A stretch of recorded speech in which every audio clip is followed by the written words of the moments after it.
measurable results and metrics. In September, they launched it in simplified Chinese and in Spanish. So, more global reach. I don't know what simplified Chinese is. I'm absolutely sure I can't learn it. So they now have people at their corporate who read these, translate them, and make sure that their audience expands even further. Next slide. So, getting that story out. I think that's a great way to use social media to get that participation. I mean, if you go on YouTube, you can see some great videos. One of my favorites of all time is still the Army soldiers in Afghanistan singing along to a Glee song and dancing. If you haven't seen that one, I highly recommend it.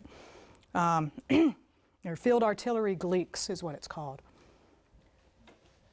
But you only have so much time to get this story out. You're not going to have much staff. With all the ways in which we've been cut over the past few years, if you have somebody who produces a good story, don't you want to use it in every single way you can? If you get a great piece on, let's say, a woman who becomes a rigger and then goes to jump master school, where else can I give that piece to get it increased play? You know, military channel, museums, every possible outlet you can think of, the hometown piece, the video news release, every way you can think of to get that increased play, and keeping it on your website too, so that you reach your audiences as much as you can and for as long as you can. So brand management. There's 2 websites there if you want to take a look at them.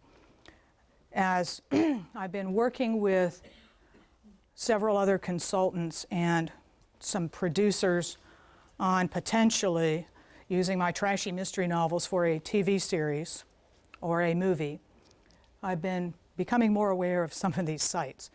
DM2, Digital Management 2, is a company that does brand management for celebrities.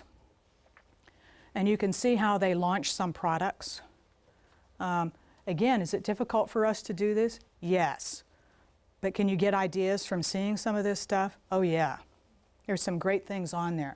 One of them is a movie about the paranormal, and as part of the pre-launch for it, they did free tarot readings online. That's nice. But it has an appeal for a certain audience segment. Anonymous content, because there is so much of a need for content now. People watching online, all of the different channels and how many more there are every day. You ought to see the stuff they produce and the series they produce. Some of those series only exist on YouTube. So you download the whole thing and watch them. So viral social media, sometimes that works. You know, the dunk in the dark, some of these things, sometimes it doesn't. What we're seeing more of now is brand insertion, product insertion into a video product. GE is working on a documentary that they're probably going to do with National Geographic, the story of GE. Well, I hope it's interesting, because it's a whole story, the whole story of General Electric and how it started. The Lego movie, is that not a whole movie about a product, a toy? And anybody watch Empire? Oh, okay. Well, anybody who will admit watching Empire besides me? Okay. So the main character in the movie, one of the main characters in this series, is being part of a contest to create a jingle or an ad for Pepsi. Why? Because all of you are watching this. You're not watching it live. You're DVRing it, watching it 3 days later, and taking out the commercials. So the commercial is now in the show. This is a 3-episode arc. It cost Pepsi $20 million. So that's a pretty big investment to get that product in there. We've seen this for years. You know, here are the judges on American Idol, and they're all, the Coke can is right there. So the products are very closely displayed. But this is getting more and more sophisticated. And for what we do and how we do it. It's just we have to maintain an awareness of what the marketplace is like and how it is continuing to evolve and change so rapidly. And go to the next slide.